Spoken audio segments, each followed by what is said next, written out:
Let's see how some of our favorite anime characters stack up in a real-life MMA division. Today, we're taking a look at featherweights.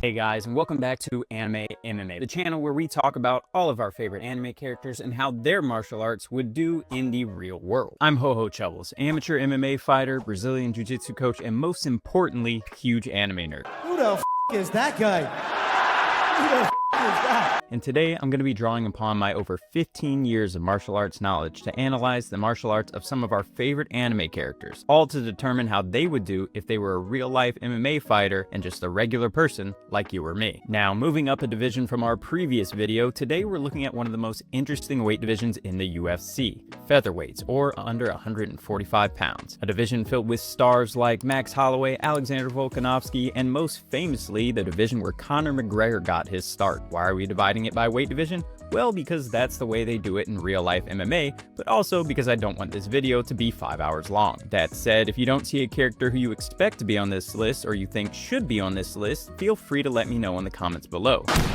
Where are they? But before we begin, a quick reminder of our rules as always. We are taking the minds of our character and placing them in the body of a real-life MMA fighter. That means no powers, no special abilities. Basically, if you can't do it in real life, you can't do it here. So sorry guys, if you came here to hear about how Saitama would punch straight through Conor McGregor, you came to the wrong place. Plus, I don't think they'd let us show that here on YouTube, though it would be pretty cool. And now that we've got all the housekeeping out the way, Ladies and gentlemen, it's time!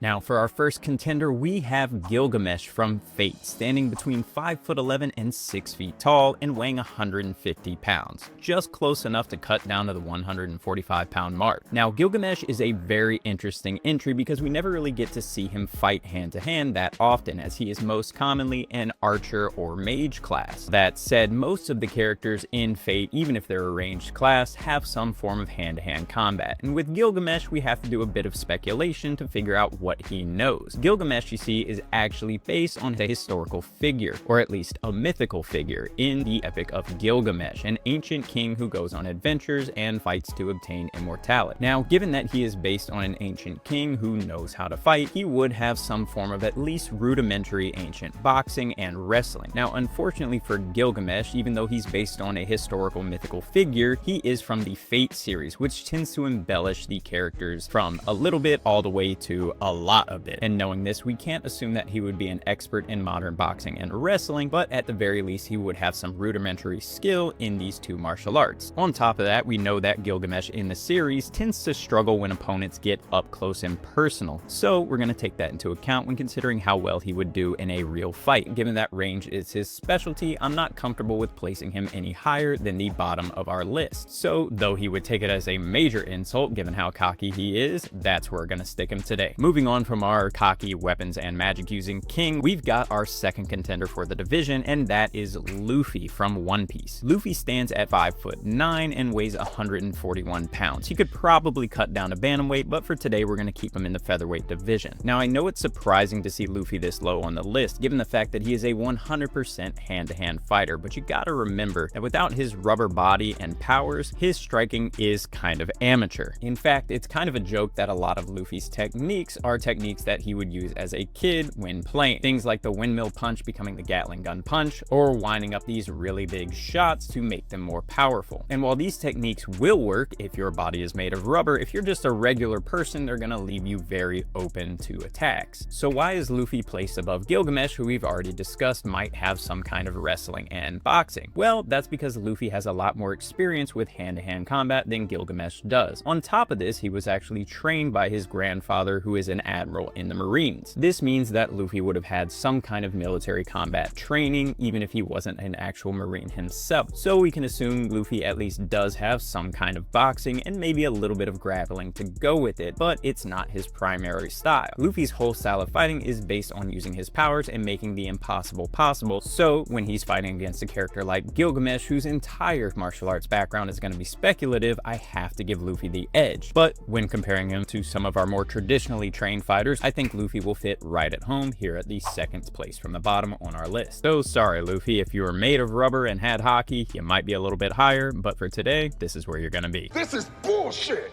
Now, up next is where things start to get controversial with our third contender, Levi Ackerman from Attack on Titan. Levi is our smallest fighter, standing at 5'3" and weighing exactly 145 pounds, setting him squarely in the middle of the division. And while Levi doesn't have any powers like any of the other characters, he does have a lot of hand-to-hand combat experience. So while he may be the weakest character on our list, his martial arts training is a bit better than our lower characters. You see, Levi was trained by the Scout Division, which while primarily focused on aerial combat, did have training in hand-to-hand combat as well. We can see this throughout the recruit training program with the main character Eren Yeager. In this program, we get to see a good bit of boxing and judo training as well as some jiu-jitsu training, and given that Levi is such a well-respected and effective officer, it stands to reason that his hand-to-hand combat would be on par with Eren. And if you've seen Attack on Titan, you know that there's a lot of mixed martial arts influence in the series. This is because the writer is a big fan of the UFC, so he tends to use a lot of moves he knows from watching. For example, if you watch the training scenes between Annie and Eren, we get to see a lot of good takedowns and boxing. This can also be seen in the fights between Eren and the Armored Titan, in which he not only uses picture-perfect boxing, but also displays some of the best examples of real Brazilian Jiu-Jitsu and grappling that we've seen in anime today. And we can assume that Levi at least knows all of the techniques that Eren knows, maybe not to the same degree, but well enough to use them in a fight. So in order to analyze the fighting techniques that Levi uses, we have to look at what Eren does. We get to see him pull off amazing takedowns, double legs, transitions, some high throws. We get to see a proper use of a guard going to a triangle and armbar, and we get to see some amazing boxing using a high guard. This is something that's often overlooked in anime in favor of some flashy Wing Chun style guarding where they stick out their hands to block punches. I've explained before, but Wing Chun is not the most realistic martial art when it comes to real life fighting because it can be very hard to accurately block someone else's punches at full speed without some kind of super senses or super speed. But as such, whenever I see a character using a real boxing guard to protect themselves from punches and strikes, I'm gonna give them more points when it comes to combat. So while all that considered, Levi might not be to the same level as Eren or Annie, he is gonna have some proficiency in real world martial arts that's gonna place him above the fighters below him. The biggest struggle Levi is gonna have is gonna be in his height. He's gonna have to get in really close to be effective with his striking against these two other fighters. Gilgamesh could possibly beat Levi with range and distance, keeping Levi away with the jab if that's something in his repertoire, and the same goes for Luffy. So this is a very close matchup due to the size difference, and honestly, these three positions could be interchanged anyway, but just going off pure technique, I'm gonna have to give it to Levi for now. Now at our halfway point with our number 2 contender, we have Ichigo Kurosaki from Bleach. Standing at 5'11" and also weighing 145 pounds on the dot, he is perfect for this division. Now I know what you're thinking, Ichigo is a swordsman, so how is he gonna contend with these guys in hand-to-hand combat? Well, while in Bleach, swordplay is the main form of combat, Ichigo is not only trained to use a sword. To be honest, we don't get to see him fight hand-to-hand very often unless it's in a one-off gag or flashback, but there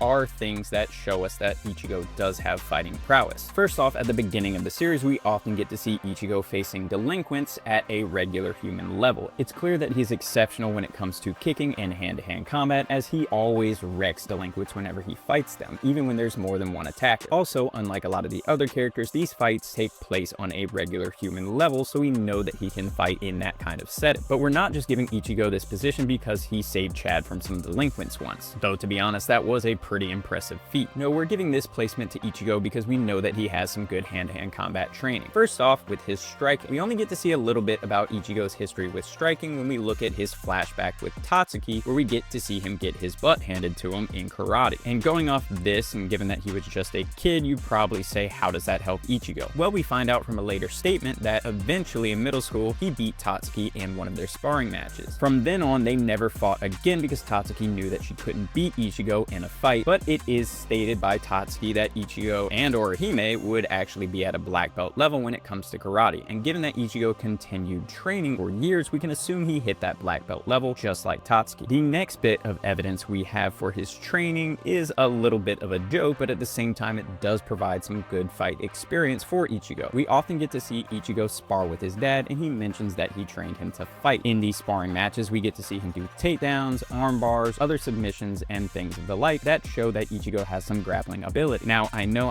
you're going to be saying, hey, that's just a joke, but we have to look at it for what it really is. Spoiler alert, Ichigo's father was a captain in the Gote 13, and he does have some good martial arts training. A lot of the techniques he was using on Ichigo were real techniques, and given that he is a captain of a 13 court guard squad, they are well trained. It's very common for swordsmen and fighters like this to have some form of hand-to-hand combat training, so while it may have been a joke, Ichigo was being trained from a young age to grapple from a highly skilled military veteran with a fighting experience of karate, jujitsu, and judo. I have to place him above the characters lower on this list. So with all that said, I'd say he fits comfortably at our number 2 contender spot. In fact, Ichigo's so skilled that he might sit at the top if it weren't for the other 2 fighters on our list, because sitting at our number 1 contender spot, we have Kakashi Hatake from Naruto. Standing at 5'11" and weighing 148 pounds, Kakashi is an exceptionally well-trained ninja when it comes to hand-to-hand combat. Now, I've talked about this before, but the ninja in Naruto are trained in taijutsu. So with that said, what is taijutsu and how do we explain what martial arts he does know? Well, taijutsu is defined as a mix of many martial arts, everything from karate to wrestling to judo and jujitsu, and even some other Eastern style martial arts like Wing Chun. So with that considered, Kakashi will have a good all-around background for an MMA fight. That said, he does tend to rely a lot on his weapons and powers in his fights, so it's going to be a bit of a minus point from there. When it comes to striking, Kakashi does have some very crisp hands. He does sometimes use some big looping loaded punches like all anime characters do, but when it comes time to fighting quickly and closely, he does display some good techniques. Still, maybe it's because of the animators, or maybe that's really the martial arts style they intended, but he does tend to go to Wing Chun just like a lot of the other characters in Naruto. As far as his offensive abilities in striking, he does have the technique to land some well-placed shots, which gives him an advantage over a lot of the other fighters. On top of that, when it gets to the ground, ninja in Naruto do have grappling. Not the highest level grappling, but they do know how to throw out a lot of submissions, and they're going to be well versed in defending these submissions. Now, before you say it, his Sharingan is not going to help him here. We're not allowing powers where you can just see enemies' moves and copy them. On top of that, copying an opponent's moves in a fight can actually be detrimental in real life. You see, you're going to have a lot better chance of beating an opponent using something they're not used to than using the fighting style that they're trained to fight in every single day. Because you got to realize that whatever fighting style they use, they've learned at their gym, where all the other fighters that they spar with on a daily basis have also learned those techniques. So your best bet is to fight your opponent with a much different style than the one they know. That said, if you look at his fight with Obito alone, that displays more real-world martial arts than almost any other martial artist in Naruto. So that's one of the reasons I put him higher than our other similarly trained fighters. And while this might make him sound similar to Ichigo in that respect, Ichigo's primary fighting style is not hand-to-hand. Kakashi has a lot more experience with hand-to-hand combat than Ichigo ever will. Now that just pisses me off. So with all that said, I have no problem placing Kakashi at the number 1 contender spot on our list, but I don't think Kakashi will be able to measure up to our champion fighter, who is almost strictly steeped in tournament style fighting. And so without further ado, the reigning, defending anime MMA featherweight champion is Jin Mori from God of High School. Now, the God of High School himself stands at roughly 5'10" and weighs 147 pounds, once again negating the possibility of a height or reach advantage. That makes my job way easier because that means I can solely base it on technique. Now, the main thing Jin Mori has going for him is that he uses a realistic martial art in Taekwondo. Now, I know what you're thinking. Taekwondo is not the